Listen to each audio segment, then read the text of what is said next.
Dito, para makita mo yung lalim dito. Yan. Floater lang pala eh.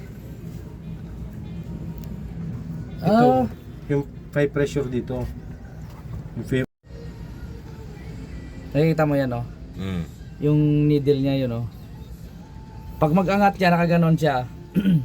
Dito sa baso. Pag mapuno tong baso, ito mapuno to. Yung gas niyan, ito tutulak to, gaganon. Angat to siya, ganon kasi floater lang to eh. Gaganon to. Ngayon yun, sasarado siya, oh. Ito, magsasara yan siya dyan sa dulo. Oo. Kasi may guma yung, may rubber yung dulo nun eh. Sasarado yung butas doon na maliit. Pag sarado niya, hindi na makapasok ang gas.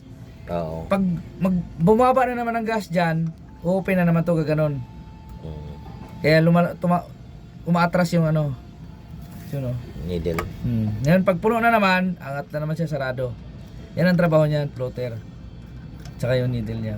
Yan. Okay, okay.